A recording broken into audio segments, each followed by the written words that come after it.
G'day viewers, I'm just fixing this tuner up on this TV. The tuner for channel 10 there. Little variable slug inductors, that slugs that move in and out to tune the TV. And there we are here, there's red wheels there. You turn them past the end. Actually no, they're 20 kilo ohm resistors. Okay, resistive tuning, not inductive. They're made by Matsushita. They're all 20 kilo ohm variable resistors there. Those little red wheels things that you turn, well if you turn those past the end and you keep going to the clicks, it cracks those little those red shafts that got the red wheels that go on those little spline shafts. Those are plastic that's made out of splits very easily. So what I'm doing, I got the channel 10 one off. At the time when I replaced the other 3 of these that had cracks and kept spinning, I didn't have one for channel 10, so I've got that one here, got a bit of pen cartridge on it, clamping it, holding it shut nice and tightly, and glued it on to fix that. Because I recently picked up another VHF modulator from the local around again recycling centre at the tip for $2. So I've got 2 VHF modulators, one on 5A and one on channel 11. So hopefully, I'll also get a repeater of that in channel 10 as well. So hook this up to the TV, boost the signal, because my antenna here is I'm a bit too far away. My TV transmitters are inside the house, and that's all bloody conite and chicken wire. The chicken wire is helping ensure a lot of the signal. So I'll get this channel 10 one repaired, and I should be able to get something if I can tune it. I want to be able to use all those tuners. They're all going to be functional. Very nice that I've set everything out. The tuner module just comes out like that.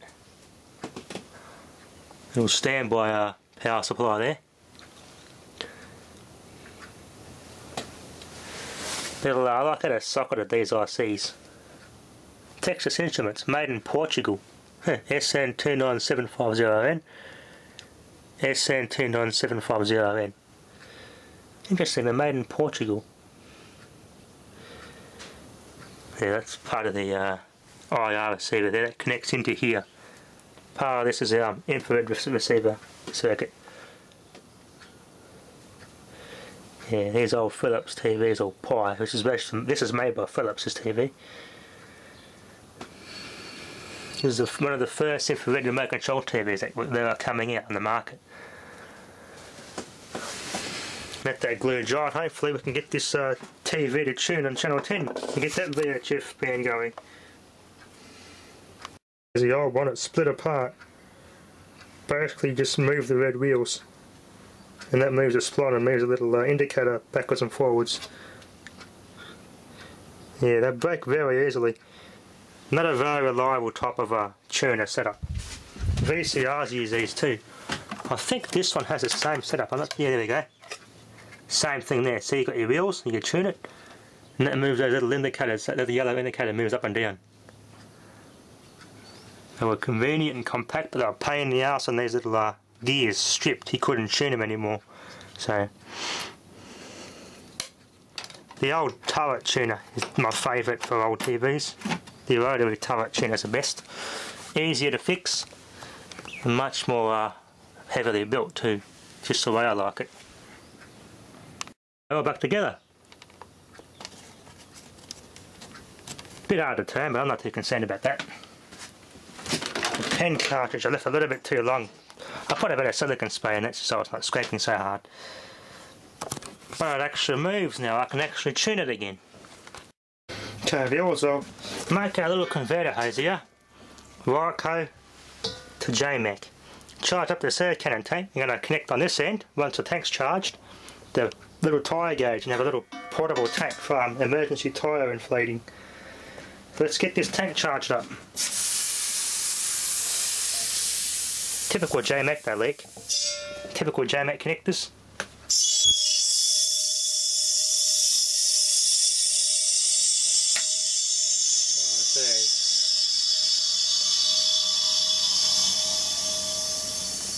About 80 psi in there.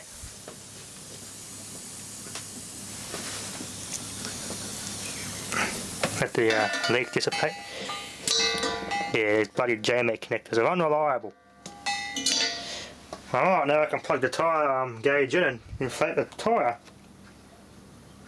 The little tank worked quite well. Because of the size of this tank, it's not quite enough to charge it so it fully. Only charges just to about 90 psi from there, full. But the big tank in the other, the big air compressor, because it's a bigger tank, another main air compressor, it can put up to 140 psi in this little tank. I get more tyre inflates out of it that way. This setup here makes perfect for a workshop air duster today. So yeah, this is quite a good little air cannon, come portable air tank. So as long as you can take the barrel off, it's pretty much not a weapon. Anyway, I might see how the batteries going and give this a little bit of a test. Chuck that in a charger for a bit. See how it goes in 24 volts. Start having some more fun with this capacitor. I wasn't thinking, what to use as a bus bar for this thing? Maybe some flattened out copper pipe. Might cut some of this off. I could smash this flat with a hammer and cut it to length. I could have some nice little two nice bus bars with this capacitor. And have some left over to act as a knife switch setup. Yeah, that'll be a good bit of way to go. Come out about here on the bus bars. Yeah, making about that long. Little things that come in, put my food on there, have like a little knife switch set up to some degree. Yeah, I think that'll work out quite well. This is the best thing you get to, closest thing I get to a bus bar. I was going to make a Rubens tube out of this, but I couldn't get the right speaker or the enclosure for the speaker to stop the gas from mixing with the air as the speaker was moving in and out from the base. I would have sucked the gas in to the speaker enclosure, sucked the flame into here and caused the right mix and an explosion, so it might prove a bit risky. Right, look at that. Now that's fine if I get another one of these capacitors, because I can put two there in the bank through these. I don't know if they'll hold enough bloody, if they'll carry the charge though. And again, this copper will conduct quite well. That's pretty good.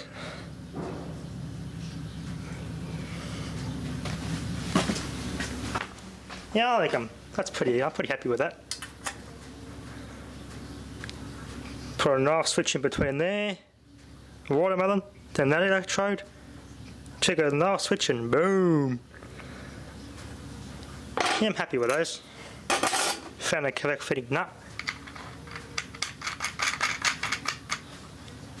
Yeah, it's quite nice. Quite happy with that. Alright, let's try this. Charging.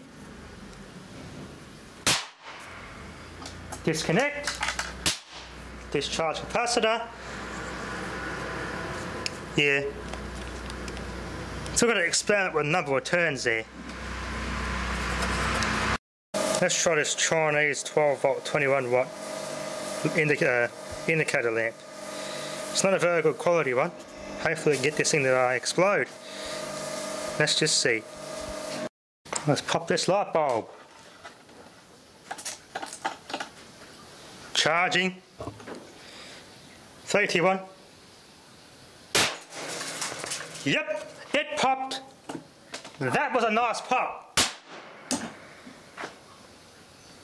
Luckily, that guard was facing away from me. It shot glass right over the other side of the bloody area here.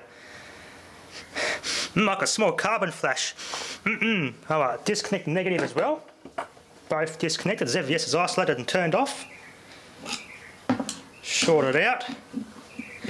Oh, let's have a close look at that light bulb, shall we? What's left of it. I cannot believe my eyes. That is unbelievable. It shot the light bulb bayonet cap out like a bullet. I'm lucky that did not face me when I popped it. Where that went, I don't know. There's the other one I didn't connect. That's what it should look like. Here's the other one. Big flash and it just shot it way toward the back. I thought the thing go poof, like the force behind that thing was unbelievable.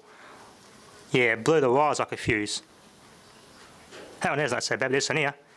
Just blew it like a fuse. That is unbelievable. It atomised the light bulb. I wouldn't even call it obliterated. That's atomised. That is pretty cool stuff. See, there's supposed to be a circuit board on there, that's a substrate, and that's blown off.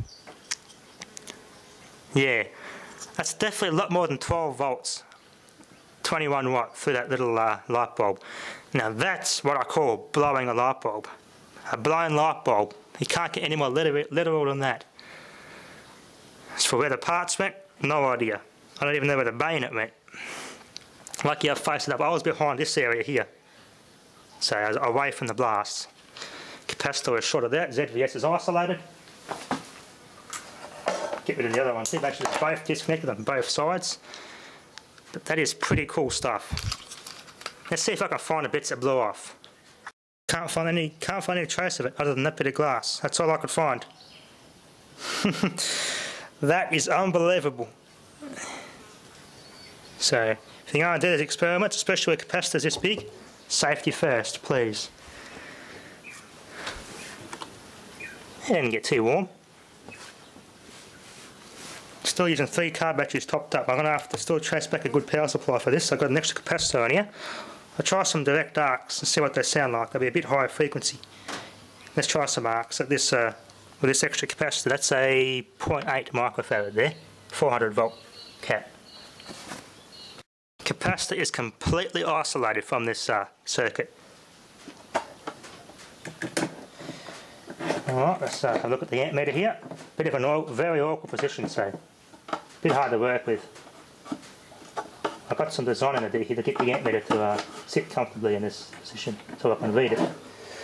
That's good enough. Connect that.